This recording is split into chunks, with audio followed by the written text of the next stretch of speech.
And I went on a trip to Holocaust Poland, essentially, just to take in everything and see what it was that really happened. So this trip was sponsored by Chabad on campus, one of the Jewish groups that's around. They're not here in Dayton, but they are around. I used to go to University of Rochester over in Rochester, New York, and the Chabad rabbi over there is the one who actually got me involved with this, just with a little Facebook post. I said, medical students count? Yes. So with that, it was also through Living Links, which is a subgroup there. So the itinerary. We did a lot of things. We went to a lot of places. So I just kind of abbreviated here. Went to Warsaw, Lublin with Majdanek concentration camp, Lancet, Tarnow, Krakow, and of course Auschwitz I and Auschwitz II, Auschwitz II being Auschwitz-Birkenau. Krakow again, and we wrapped it up with Schindler's Factory and the Plaszow labor camp, which was the camp that was featured in the movie Schindler's List. With that, there's just a brief look at where we traveled. We were on the bus for quite a while, as you can tell by this, up to 4 hours at a time. A little bit closer look there. And so with that, our trip begins. So we started off by going to a Warsaw Jewish cemetery, which was amazingly untouched by time. And just for some reason, the Nazis did not feel the need to knock down this cemetery at all. And it was just absolutely perfectly preserved here. And a little bit of an introduction here. I love the smartboard. So we have here David, who was our tour guide. And we have here Rabbi YY, or Rabbi Yosef Jacobs. And he's a world-renowned rabbi. Absolutely amazing to have him on this trip. And so we had many scholars who were with us on this trip. I do not claim to be a scholar. I'm a medical student, and even that I'm still coming along on. But I will try to give you as best of an account as I can here. All right. So, as you can tell here, you just see a lot of different types of graves. You know, that just in different architecture, some of them didn't even have Hebrew writing on it. And the message that this was driving home was that a Jew is a Jew is a Jew. I'm a Jew, just in case you want to know that. And that no matter what you may represent on the outside, that you are all one people, and that you are allowed to be interred in this Jewish cemetery, however it may be. And this was also, again, there's Rabbi YY there, and this was a sort of shrine that covered two graves of very famous rabbis that were in the area. Again, completely untouched. This cemetery, since we got to Poland pretty late at night, was expansive. I do not know how big it was, but it was very substantial. So with that, we moved on to the Umschlagplatz, where Jews were sent from Warsaw Ghetto to work and concentration camps, as you can read right there. And this is where they would be sort of corralled in and then loaded onto the boxcars. And this was right outside, if not, I think it might have been inside of the Warsaw Ghetto. And with the Warsaw Ghetto, this is all that remains. And this was unfortunately due to the Warsaw Ghetto Uprising. So with the Warsaw Ghetto Uprising, you had all these Jews that were being deported, and you had the last group that was there that said, you know, we can see what's going to happen to us. Let's stop that. So they tried to go against Nazis there, and unfortunately the Nazis corralled them into the basement of buildings and destroyed the buildings. So all that's left is this wall that goes around a little corner, otherwise completely destroyed. And here we have the Warsaw Ghetto Uprising Monument. We walked around the area where the Warsaw Ghetto was, pointing out certain landmarks that were still around here and there. And this is also our group. There were about 55 of us. I was the only one from Ohio. Everyone else was from Florida, New York, California, so on and so forth. But this monument here is trying to show that the proper response to the Holocaust was through might, through force. And the other side, and I wasn't able to get a picture of this, unfortunately, because of the poor lighting at the time, was showing the religious response to this. And this is the take on the artist. Our tour guide actually disagreed with what this artist said. Can we go back? and forth. And instead of putting them on one side versus the other and saying that one is right and one is wrong, that these are both appropriate responses, that however you may respond, that can or cannot help with the cause, whatever it may be. So, moving on to day 3. Day 2 was when we were in Warsaw. Day 1 was us on the plane. So we just got off the plane straight away when we got on at about 11:30 p.m. and we just walked. So very tired already. But here we are going to Lublin and Majdanek concentration camp, our first concentration camp here. So with Lublin, we saw the old yeshiva that was there. As you can tell, it's no longer a yeshiva. It's a hotel. So unfortunately, well, this yeshiva was in operation for 9 years, and it was meant to be one of the world's most prestigious yeshivas. With this yeshiva, many, many great rabbis came from this place that were very influential up to a few years ago until their passing. But unfortunately, as you can see here, this photo, we have here an SS guard. They took this yeshiva and they took the library and they just burned all the books in the center and made all the Jews watch as this was happening.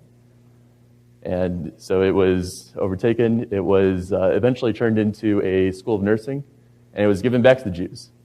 And they decided that they would sort of do a cell lease of sorts, where they would have a hotel run by somebody else in the bottom, or however the person wanted to use it. In this case, it was a hotel. And the top part was preserved as a museum. And this here was our first concentration camp. So I want to take a moment here, actually, to show you something. Anybody notice anything that's kind of odd, out of place about this photo? Anybody?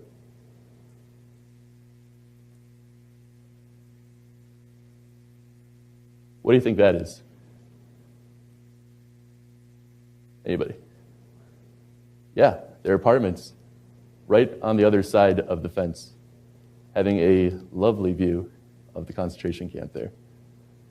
So it kind of shows that, yes, we do talk about the Holocaust, but there's still plenty to be talked about. I just cannot imagine even living there. I can't imagine anybody wanting to live there.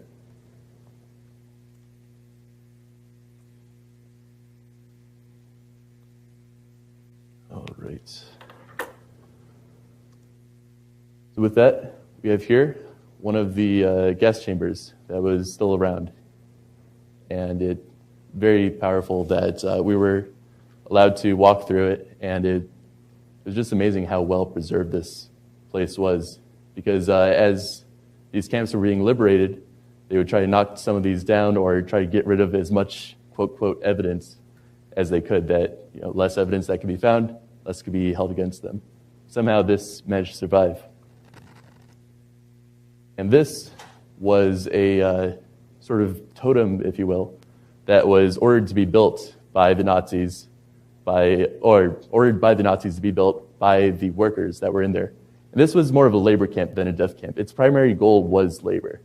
And so this wasn't necessarily all Jews. It didn't start off, at least to my knowledge, as all Jews that were here. But as time went on, more Jews started to come in here. And this was actually sort of a secret memorial, since in the base, the people who built this were able to store a small urn of ashes from some of those who passed away in the camp. And this is, again, another view here where we have a different, or this is rather where they burned the bodies, if you will. So you can imagine what would be coming out of there. And this was built after the war. Who can guess what this is for? Anything? So this right here, you see a little blip? That's all ashes. These are all ashes that the Nazis were not able to get rid of before the camp was liberated.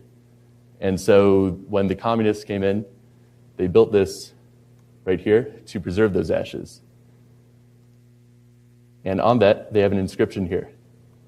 Let our fate be a warning to you.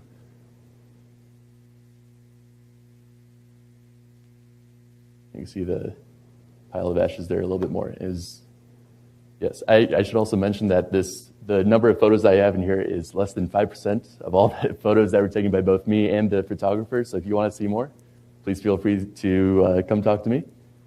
I can show you. So from there, day 4, we went to the Lancet Synagogue and also to Tarnow. Once again, this was a miraculously preserved synagogue. Absolutely beautiful. I mean, no number of pictures that I took in here or that anybody took in here could do it justice. And it was somehow preserved by, I think, a nobleman that lived in the area. And he just said, nope, do not touch this. This is my property. Leave it be. And, a little bit of it got covered up, but otherwise, it's amazingly still all there. And by some, it is also used. That's me, just in case. And also, this is introduction to Benti Sasson. He's also one of the photographers, or the photographer, rather, for the trip. So whatever photos look really nice, it's probably him that took it. And we then took a slight detour on our trip and managed to come here. And this was a story, I will probably mess it up a little bit, but bear with me, of where 2 Jews that were living in an area were on the run. They were trying to run away. And the police officer in the area knew that they were hiding in this barn over here because the 2 Jews came to the farm owner here and asked, can we stay here? And also told the police officer, please watch our house and everything of that sort. And so the farmer said yes. Police officer said, okay, I'll watch it. And then the police officer got greedy. And this is a Polish police officer, mind you. And with this police officer, he asked for more money. Give me more money, or else I'm going to turn you over to the Nazis. They did not have any more money to give. Everything they had was that. So they were turned over.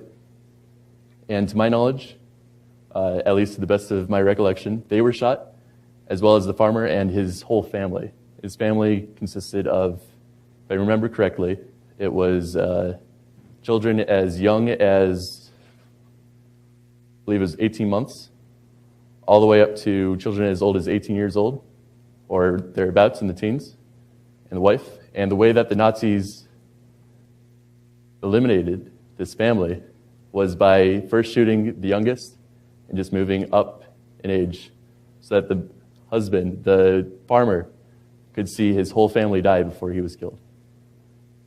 And it was just this sort of manipulation that was astounding, honestly.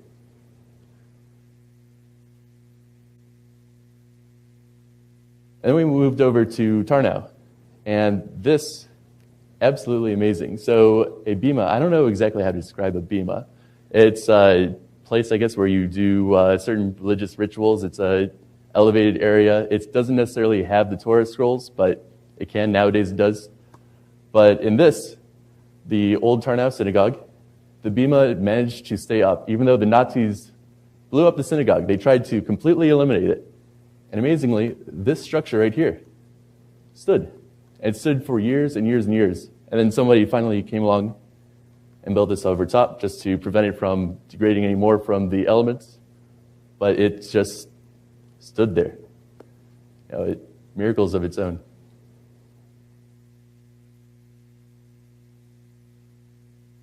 This was a mass grave of 800 plus children, as well as several others, just dumped in a forest. They were essentially just sort of rolled off the back of a pickup truck or what have you, a dump truck. And it was just absolutely astounding that this could happen, that people were watching this happen and letting this go by and not saying anything, not getting in the way, not trying to mitigate this.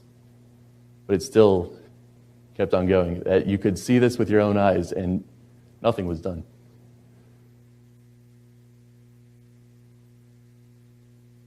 Then, moved on to day 5, Krakow, Auschwitz I, and Auschwitz II. So, first, a little bit of Wainblat and Rothschild family history. So, my name, again, Ben Wainblat. Grandfather of mine was Isaac Ike Wainblat, born 10/10/1916, passed away in 1957 here.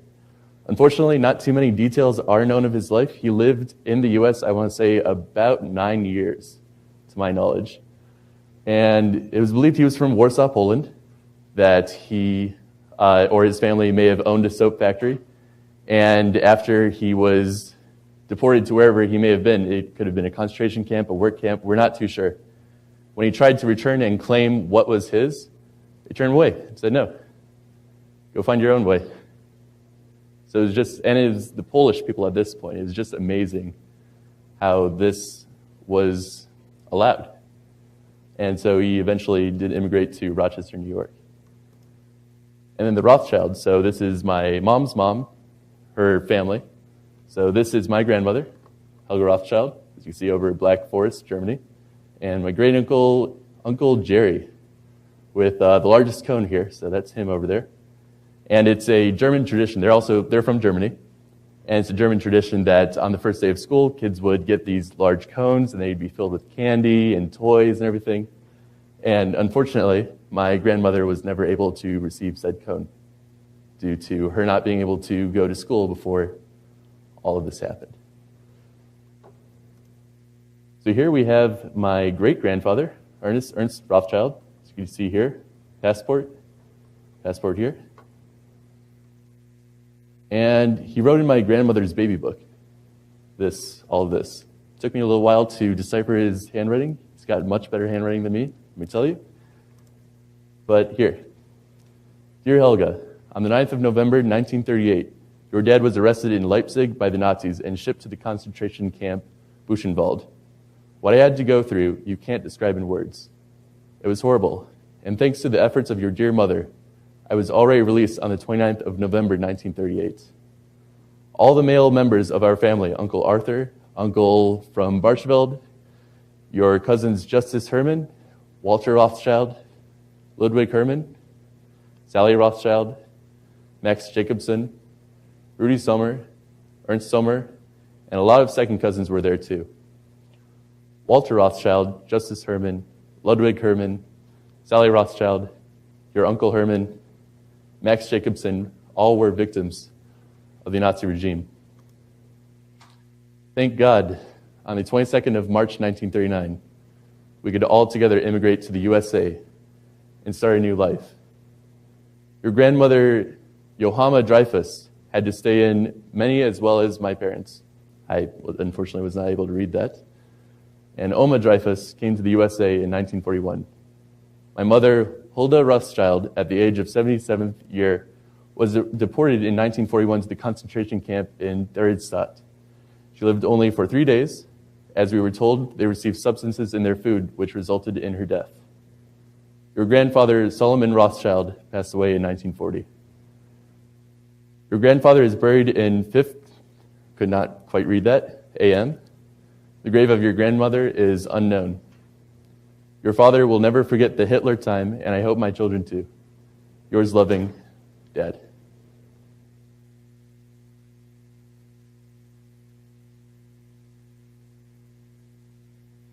So here we are in Auschwitz I.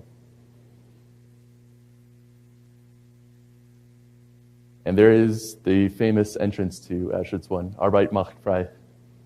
And interestingly enough, that is actually a remake of it, since apparently the original sign was stolen by a few neo-Nazis and cut up into pieces and tried to ransom for it. They eventually got it back, but they have it stored away somewhere now. But yes. And it should be noted that Auschwitz I was more of an administrative campus, if you will. They still had everything that you would associate with a traditional concentration camp, but more the administrative coordinated side, because I believe there were 4 campuses, for Auschwitz. So Auschwitz I, Auschwitz II, Auschwitz III, Auschwitz IV.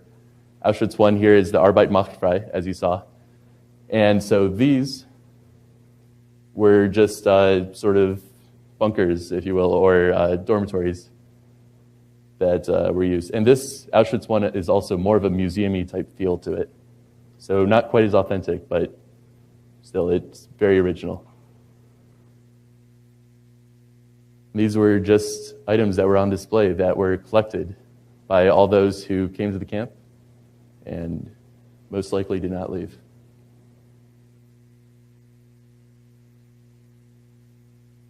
Cooking pots, because they had no idea where they were going. They had no idea, what they would need, so they brought everything with them that they thought they would need if they were going for long term. So you just see this room full of this. Briefcases with their names. Pick one shoe. So what this was something that we did at both this camp and also the previous camp over Majdanek. And there were these piles of shoes. And our tour guide, David, told us to pick one shoe, just one of these.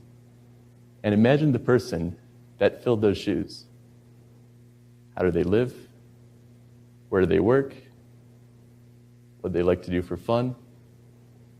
What made them happy? What made them sad?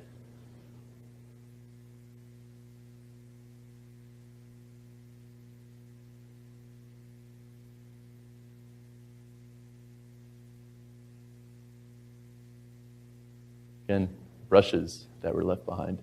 Shaving brushes, all kinds of brushes.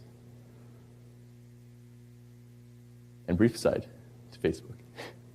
Approximately 23 Wainblats on Facebook that I could find. I don't know most of those people. I only know of the 5.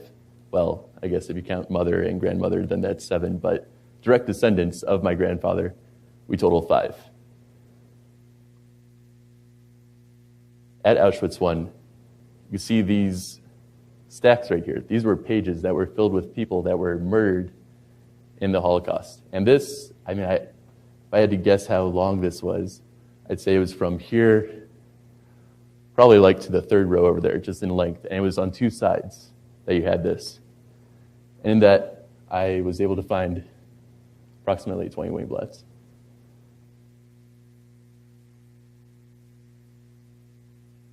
So if you take the number that's from 1 Wainblat, we became 5. Take from the 20, that's 100 potential lives are gone.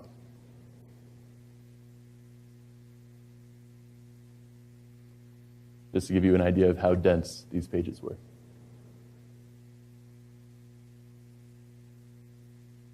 This was definitely a room that especially moved me.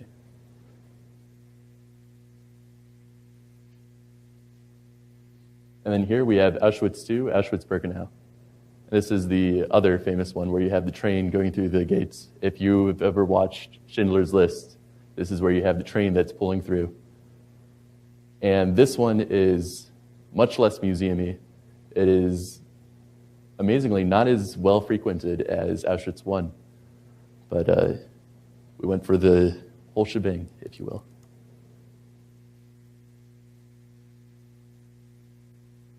Tracks that were used.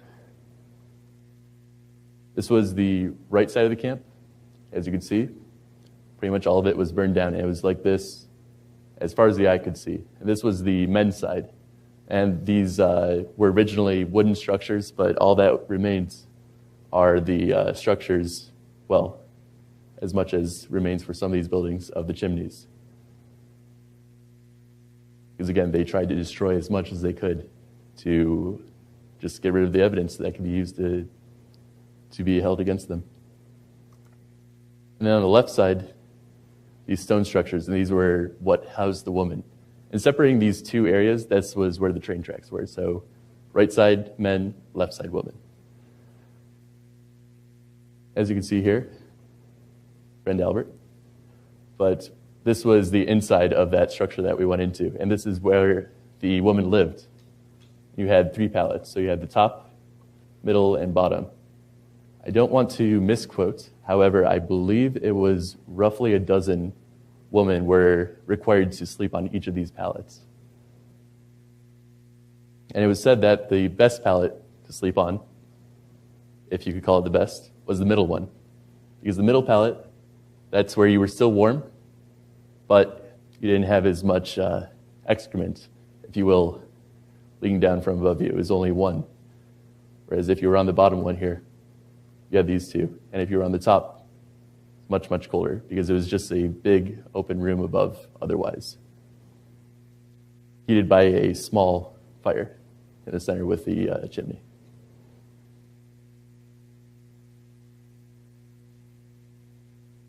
And this is all that remains of the smoke or the gas chambers, and also where they burned the bodies here. Just this structure here kind of caved in. And there was one on the other side too. And what was very interesting, I didn't realize this until coming here, all these trees along the edge. And as you can see, there's these trees in the front too. They were still trying to mask, even though all the prisoners were there, they were still trying to hide a little bit of what was going on in these gas chambers. But, yes.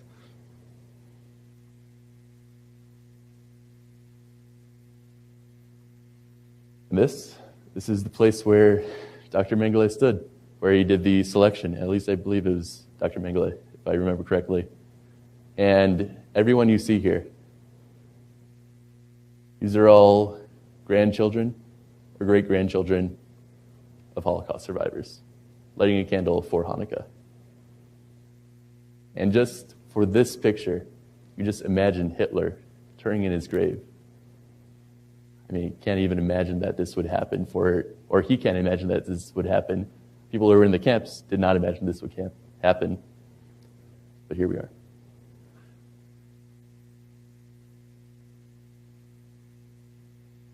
Then day 7. So this is wrapping up the trip here. We went to the Krakow ghetto, Schindler's factory, and the Plazow labor camp. So the wall of the Krakow ghetto, do you notice anything about it that, in particular, that's sort of standing out to you? Anybody? What do they kind of look like to you if you had to assign sort of an everyday object, if you will, or just something that we see out in Dayton, for example? Tombstones, exactly. The Nazis were just using every bit of mental torture, every sort of torture that they could against the Jews at every step of the way. That this was a place where you would die. This is not a place that you would go forth and see freedom afterwards. This is it. However, on a brighter note, then went to see Schindler's factory, and these are pictures here of survivors from Schindler's List. That, yes, these are the same photos that were represented by the people in the movie, and that if you watch the movie, at the end of the movie, they had all the people that would come by and drop flowers. Many of those people were on this right here. And what's absolutely amazing here, I just Googled this, that Schindler's factory, 8,500 living descendants from this as of 2012. Yet there are only approximately 3,000 Jews that live in Poland today. 3,000 Jews in total, not from Schindler's factory, just in total, just to give you an idea of the magnitude of the help he gave. Absolutely amazing. And lastly here, went to the Plazow labor camp, which was, as you can see here, destroyed by the Nazis. Again, as everyone was moving to these larger camps to follow through with the final solution, again, the Nazis tried to eliminate the evidence just to cover everything up, that nothing happened here. And so all that we saw there were hills and a few stores across from the street. I don't know how many people realize that this used to be a labor camp. I mean, obviously you could see this giant statue here, or giant monument, if you will. And this monument here, which was placed by those who survived from this camp back to just signify the importance of this place. And so here we have, on the other side of what you just saw, communist memorial for the labor camp. And communist things in general are very drab, blocky, sort of up to your imagination of how it is, so on and so forth. And what was interesting on the other side, it says, stated the death of people and it said this many people passed away here. Did not mention that all of these people were Jews. Their one crime, if you will, was being Jewish. And that having religion just did not fit into the communist narrative. And not to skew a little bit or too much off topic, but in recent news, you may have seen with the Holocaust Remembrance Day, it was mentioned that only people passed away in the Holocaust. It did not mention Jews. Something to keep in mind. So why did I go? I still am not sure if I could 100% answer that, honestly, but what I could at least think of off the top of my head, I'm a Polish Jew. I'm also a German Jew. I'm all over Eastern Europe Jew. And it was returning to the homeland and being fortunate enough that I could come and go of my own free will. I was not directed that you must go here or you must leave here. I was allowed to just go through as I could. And also it was to honor those that have passed away. It's almost like returning to a grave of a loved one to see all of this. And yes, pay your respects. And above all,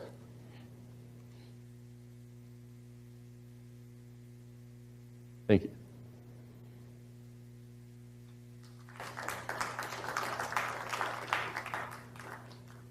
Any questions?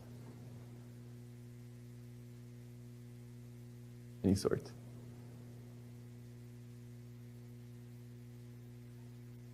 Oh, yeah, please.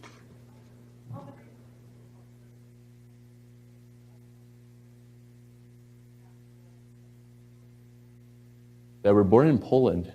You know, I don't know actually off the top of my head. That wasn't something that we discussed. I can find out though and get back to you if you'd like. But yeah, at least one. Yes. Yeah. Do you have any interactions with the Polish community during this very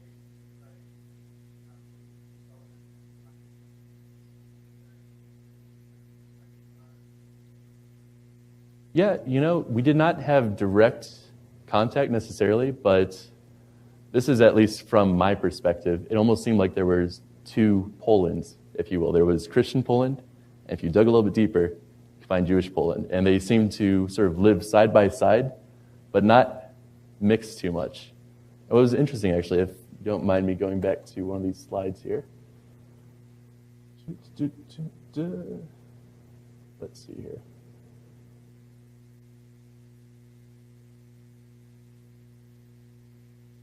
This, right here.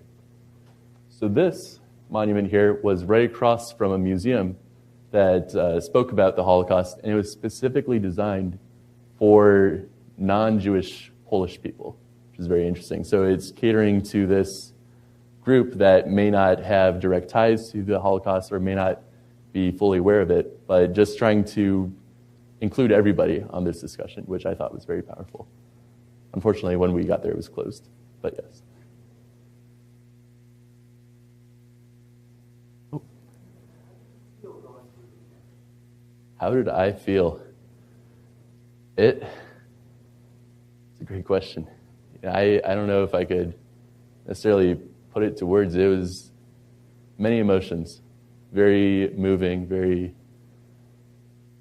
I guess the one thing that really stuck out was being lucky that I was able to walk around this area. That we were not on the flip side of history where the other side won. And just being able to see this all as sort of almost museum type thing, that this is preserved so we can see and say never again, and that we can watch for the warning signs, everything of that sort. But yeah, no, and again, when I saw the huge lining of paper with all the names of people that had passed away, that really got me. Because I've not seen that many Wainblats in one area.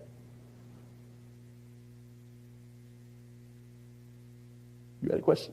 Yes. What was the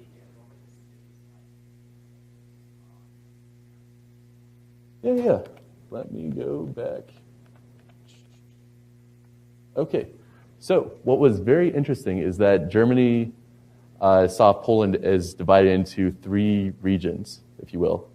I can't remember the names of the sort of regions, but it was 2 of the regions were less developed, sort of almost like barbarians, if you will, or just below the Nazi regime.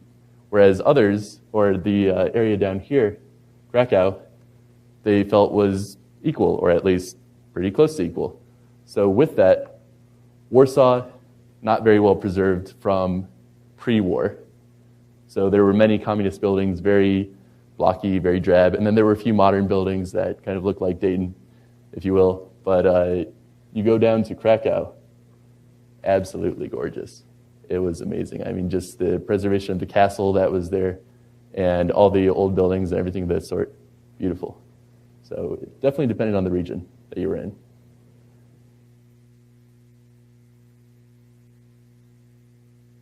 Anything else? Yes.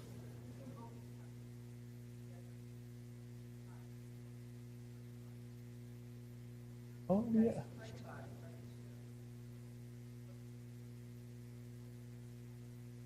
Yeah. No, I did hear about that. Yeah, she was pointing out that there was a movie coming out called Zookeeper's Wife. That's correct.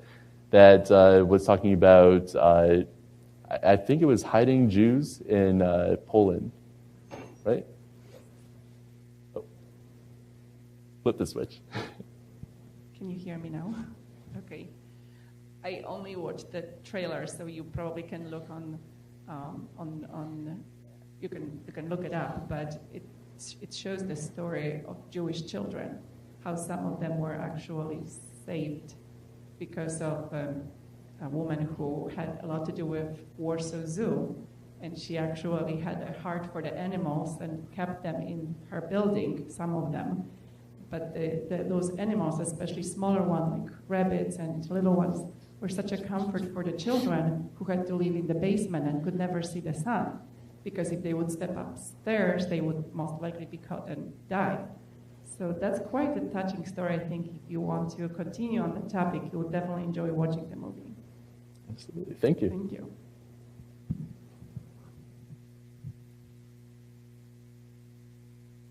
All right. Well, thank you all for your time. I really appreciate it. And Dr. Schuster? Thank you, Ben. Thank you. Thanks to everyone for coming. The next Medicine in the Holocaust community